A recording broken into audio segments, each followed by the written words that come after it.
How to find yourself again. You don't lose yourself all at once. You lose yourself slowly, piece by piece, by choosing survival over truth and acceptance over authenticity. One day you wake up and realize you've been living on autopilot, doing what's expected instead of what feels right. Finding yourself again begins the moment you stop running from silence and allow yourself to listen. In the quiet, your inner voice starts to rise, reminding you of what you love, what you need, and what no longer belongs in your life. Silence doesn't take anything away from you, it returns you to yourself. Before the world told you who to be, you were free. You dreamed without limits, felt without fear, and moved through life with curiosity instead of caution. Over time, opinions, disappointments, and responsibilities buried that version of you. But finding yourself again is not about becoming someone new, it's about remembering. It's about unlearning the beliefs that told you you were too much or not enough. When you reconnect with what once made you feel alive, you realize that your true self was never lost, only waiting. You cannot rediscover yourself while constantly abandoning yourself. Every time you say yes when your soul is screaming no, you drift further away from who you are. Boundaries are not walls, they are bridges back to self-respect. When you stop explaining yourself to people who refuse to understand you, you reclaim your power. Choosing peace over approval is the moment your identity begins to return, stronger and clearer than before. Many people lose themselves because they had to survive. They learn to stay quiet, stay strong, and stay useful. But survival mode silences joy, creativity, and emotional freedom.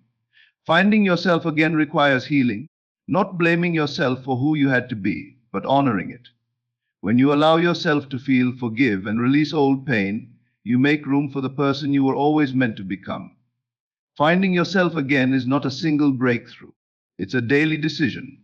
You choose yourself in the thoughts you allow, the habits you build, and the standards you set. Each small choice aligns you closer to your truth. And one day, without forcing it, you realize you no longer feel lost. You feel grounded. You feel whole. You feel like yourself again. Losti now to how your touch, how silence helps you find yourself again. You don't lose yourself because you are weak. You lose yourself because the world is loud. From the moment you wake up, there are voices telling you who to be, what to want, and how fast you should be moving. Social media, family expectations, past failures, future fears, all of it competes for space in your mind. Over time, that noise becomes so constant that you forget what your own voice even sounds like. You begin to confuse other people's opinions with your identity, and slowly, without realizing it, you start living a life that feels disconnected from who you truly are. The first step to finding yourself again is not doing more, it's stepping back. Silence is uncomfortable because it forces you to face yourself without distractions. When the noise stops, thoughts rise that you've been avoiding: dissatisfaction, unfulfilled dreams, emotional exhaustion. Many people keep themselves busy not because they are productive, but because they are afraid of what they might feel in stillness. Yet it is only in quiet moments that truth becomes clear. Silence doesn't create confusion, it reveals it, so it can finally be healed.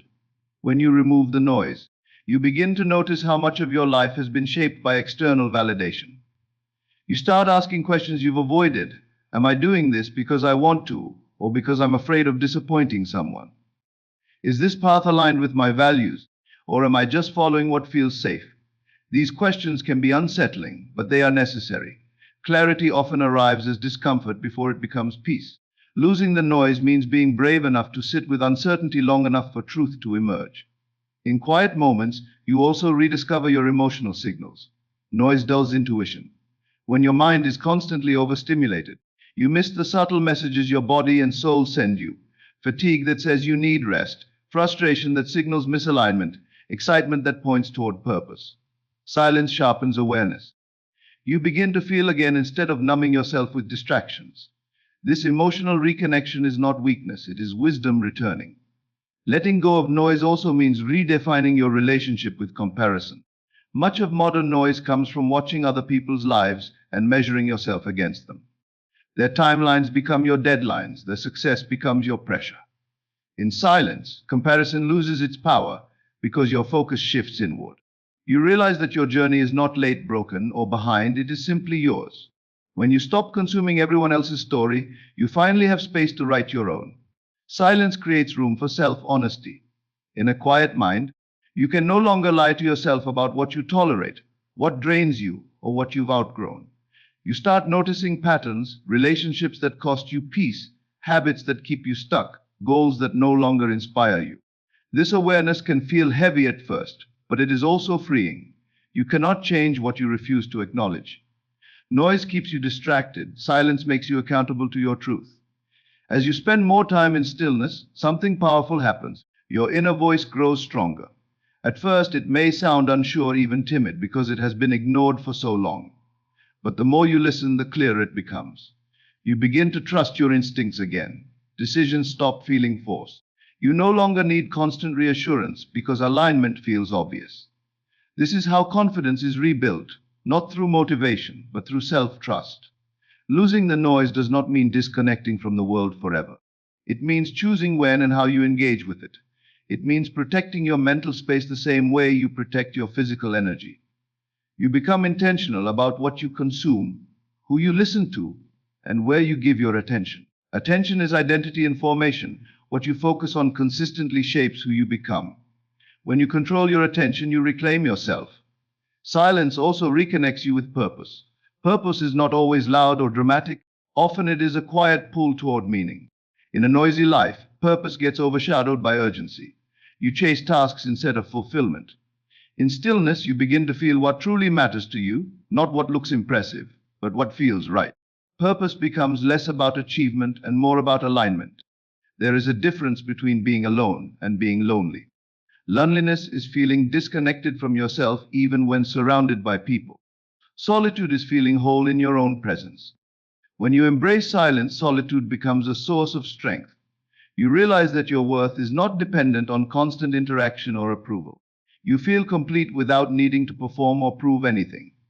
Finding yourself again starts with creating intentional quiet, moments where you step away from stimulation and return to self-awareness. It could be a walk without headphones, a morning without your phone, or time spent journaling instead of scrolling. These moments may feel small, but they are powerful. Each one is a reminder that your voice matters, your feelings are valid, and your truth deserves space. Over time, silence becomes less intimidating and more comforting. You begin to crave it because it feels like home. In the quiet, you remember who you are beneath roles, labels, and expectations. You remember that you are not lost. You are just listening to too many voices that were never meant to define you. And when the noise fades, your truth doesn't have to shout. It simply rises steady and clear, guiding you back to yourself. Rituaren to do yao you wal bara bfoil do you bo tob. On learning to rediscover your true self. You were not born doubting yourself. You were not born afraid to speak, to dream, or to take up space. In the beginning, you moved through life with curiosity instead of caution and expression instead of fear. Somewhere along the way, that natural confidence was reshaped by experiences, opinions, and expectations. Finding yourself again does not mean creating a new identity. It means returning to the version of you that existed before the world began placing conditions on your worth. As you grew, the world slowly started teaching you rules. Be practical. Be realistic. Don't fail. Don't disappoint. Don't stand out too much. These lessons were often delivered with good intentions, but over time they became limitations.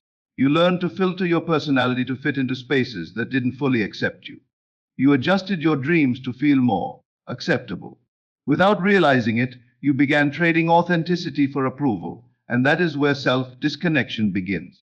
The most painful part of losing yourself is that it feels normal. When you've lived in adaptation long enough, you forget that it is not your natural state. You become skilled at being who others need you to be, responsible, strong, agreeable, while neglecting who you need to be for yourself. Returning to your true self starts with recognizing this pattern, not with judgment, but with honesty.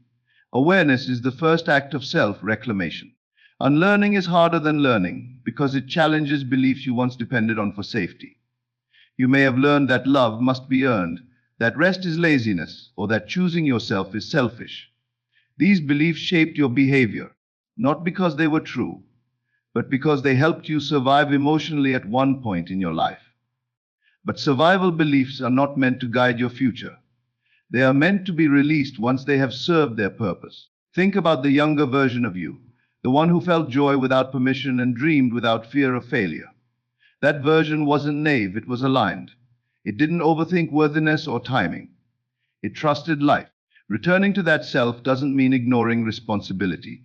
It means reconnecting with wonder, creativity, and inner permission. Maturity doesn't require the death of joy, it requires balance. One of the most powerful steps in returning to yourself is letting go of guilt. Guilt often appears when you stop being who others expect you to be.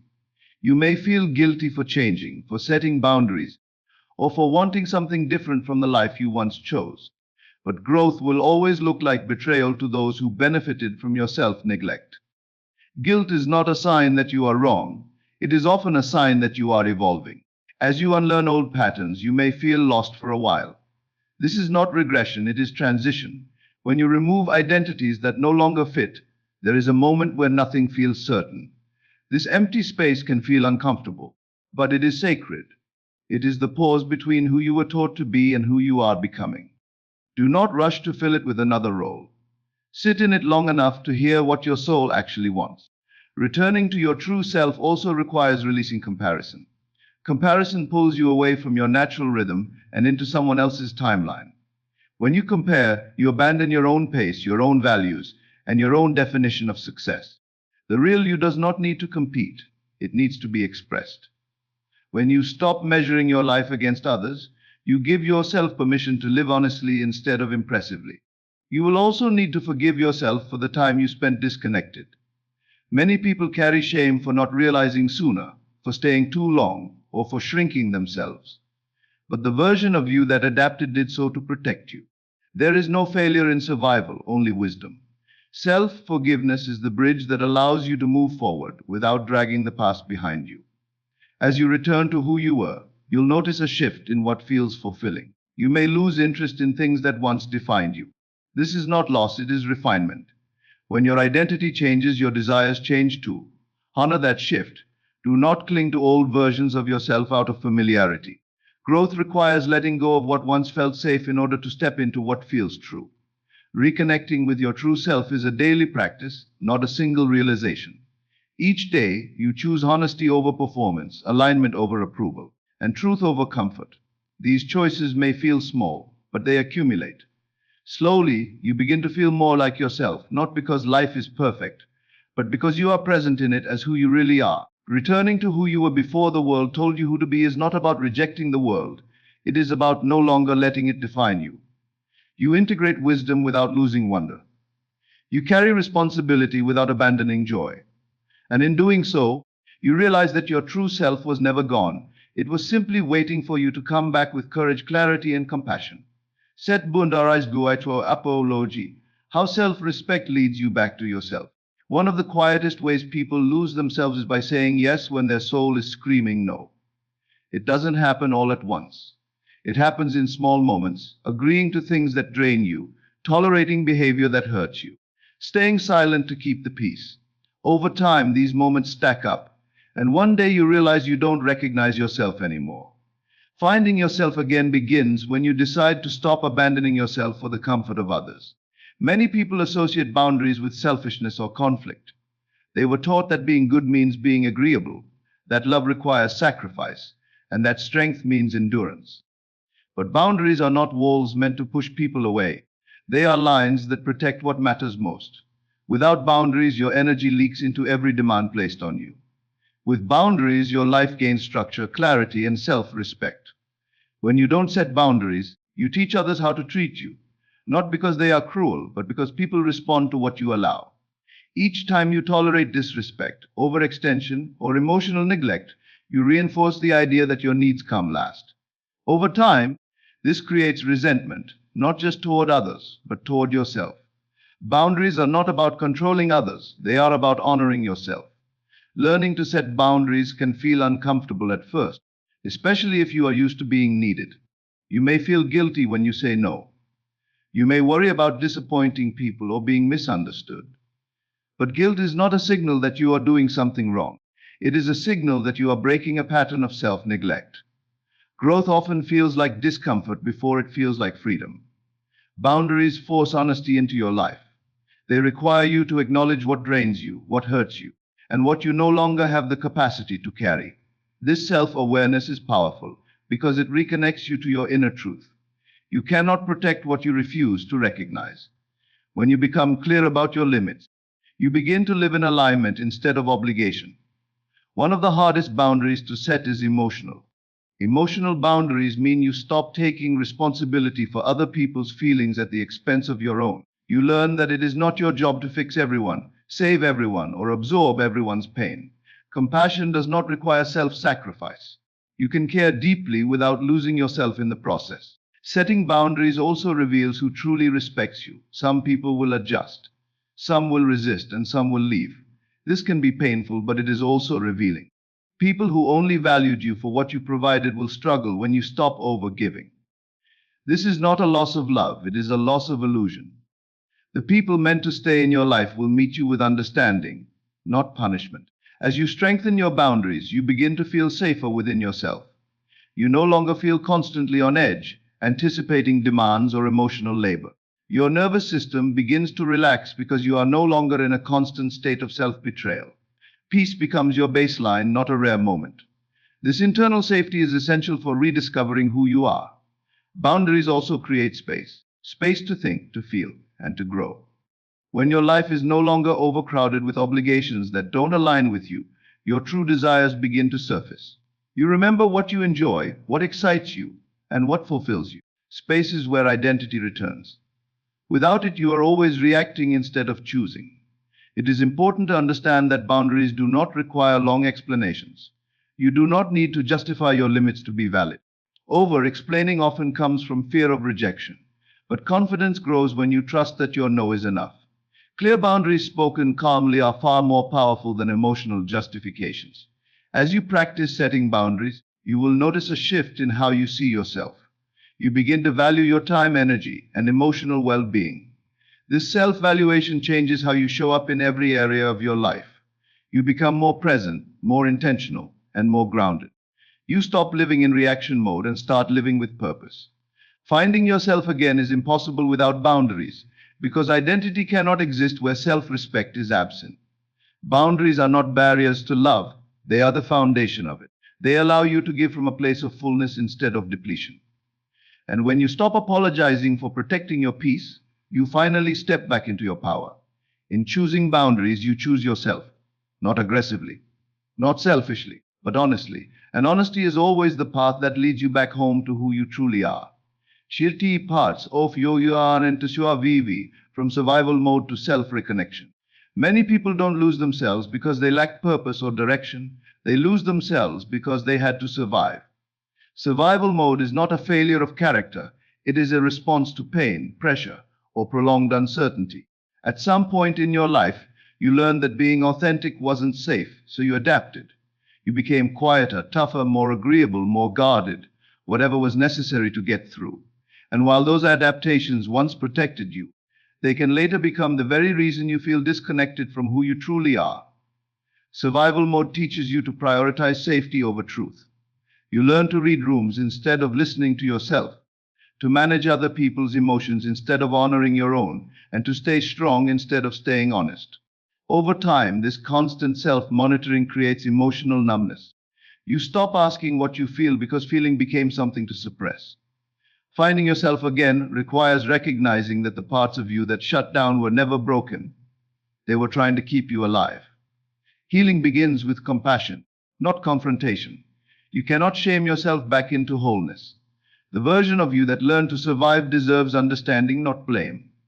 That version stepped in when you didn't have the tools, support, or safety to live freely. When you approach your healing with kindness, you create the emotional safety required for reconnection. Without safety, the nervous system remains in defense mode, and self discovery becomes impossible. Survival mode often keeps you stuck in constant tension. Your body may feel restless even when nothing is wrong. Your mind may stay alert, scanning for threats that no longer exist. This is not weakness. It is a nervous system that learned to be vigilant. Healing involves teaching your body that the danger has passed. Through rest, routine, and presence, you slowly retrain your system to feel safe again. One of the hardest parts of healing is allowing yourself to feel what you once had to avoid. Suppressed emotions don't disappear, they wait. Grief, anger, fear, and sadness often surface when survival mode begins to loosen. This can feel overwhelming, but it is not regression. It is release. Feeling is not falling apart, it is coming back together in a more honest way.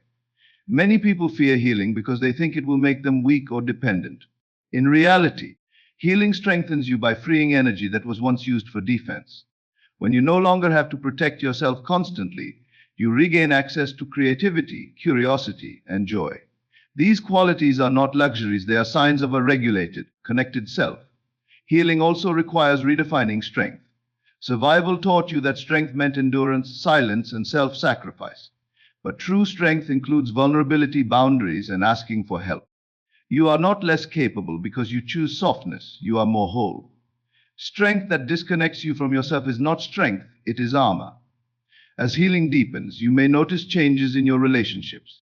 You may outgrow dynamics that were built on your survival behaviors. People who were comfortable with your silence may feel threatened by your voice. This is not a sign that healing is wrong, it is a sign that you are changing. Growth will always disrupt patterns that relied on your self-neglect. Healing the survival parts of you also means letting go of hyper-independence.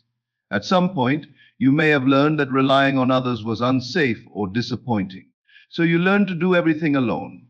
While independence can be empowering, hyper-independence is often a trauma response. Healing allows you to receive support without fear, to trust without losing yourself, and to connect without collapsing. There will be moments when you miss the old you, the one who could push through anything, who didn't feel as deeply, who stayed in control. But numbness is not peace, and control is not safety. As you heal, emotions may feel louder, but they are also more honest. You are no longer surviving, you are living. Finding yourself again is not about erasing your past, it is about integrating it. The parts of you that survived made your healing possible. When you honor them without letting them lead, you step into balance. Survival gave you resilience, healing gives you freedom. As you move from survival to self-connection, you begin to feel present in your own life again. You laugh more freely. You rest without guilt. You speak with clarity. And one day you realize that the heaviness you carried for so long has begun to lift, not because life became easier, but because you are no longer fighting yourself. Healing is not linear, and it is not fast. But it is real. Each time you choose compassion over criticism, rest over resistance, and truth over defense, you reclaim another part of yourself. And in that reclamation, you discover that you were never lost. You were just surviving. The daily practice of becoming whole again. Finding yourself again is not a single moment of clarity or one dramatic breakthrough. It is a daily decision. It is made in ordinary moments, quiet choices, and repeated actions that slowly reshape how you relate to yourself. Many people wait for motivation, confidence, or permission to arrive before they begin choosing themselves. But self-connection is built the opposite way. You choose yourself first and confidence follows. For a long time, you may have been trained to put yourself last. You learn to prioritize responsibility over well-being, productivity over peace, and approval over authenticity. These patterns don't disappear overnight. Choosing yourself daily means interrupting old habits gently but consistently. It means asking, what do I need right now, instead of what is expected of me? This question alone begins to restore your inner authority. Choosing yourself shows up first in how you speak to yourself. Your internal dialogue shapes your identity more than any external influence.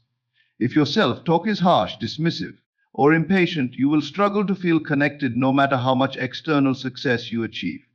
Self-respect begins in the mind. Replacing self-criticism with curiosity and compassion is not weakness, it is reprogramming.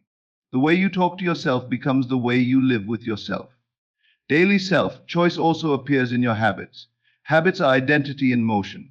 The way you sleep, eat, move, and rest sends a message to your nervous system about your worth. When you care for your body consistently, you reinforce safety and self-trust. These actions don't need to be perfect, they need to be honest.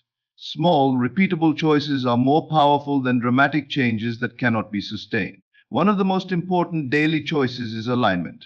Alignment means your actions match your values. When you live out of alignment, even success feels empty. When you live in alignment, even challenges feel meaningful.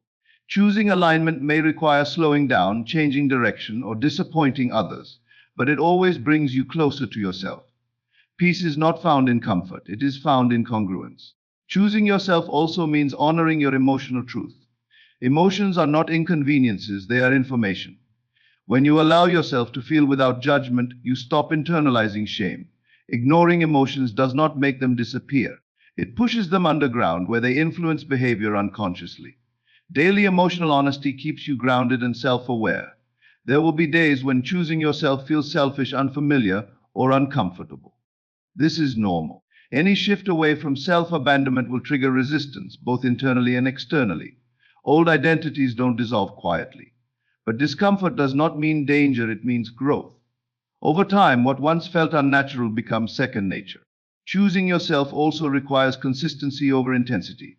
You don't need to overhaul your life to reclaim yourself. You need reliability. Showing up for yourself in small ways builds trust. Trust is the foundation of self-confidence. When you trust yourself, you no longer need constant validation from the world. As you continue choosing yourself, your boundaries strengthen without force. You no longer need to prove your worth or explain your limits. Your energy becomes more stable because it is no longer scattered. This stability allows you to engage with life from a grounded place instead of reaction. Choosing yourself doesn't mean rejecting others. It means no longer disappearing for them. When you are connected to yourself, your relationships become healthier, not colder. You give from fullness instead of depletion. You listen without losing yourself. You love without self-erasure. Over time, you begin to notice a quiet confidence forming. You don't chase clarity, you trust it. You don't fear being alone, you value your presence. You don't overthink decisions, you feel into them. This is the result of daily self-alignment, not perfection. Finding yourself again is not about becoming extraordinary, it's about becoming honest. Honest with your limits, honest with your desires, honest with your capacity. Each day you choose honesty over performance, you return to yourself a little more. Eventually, choosing yourself stops feeling like an effort and starts feeling like home. You no longer question whether you deserve peace, rest, or fulfillment, you embody it. And in that embodiment, you realize that finding yourself was never about searching harder. It was about choosing yourself again and again until it became who you are.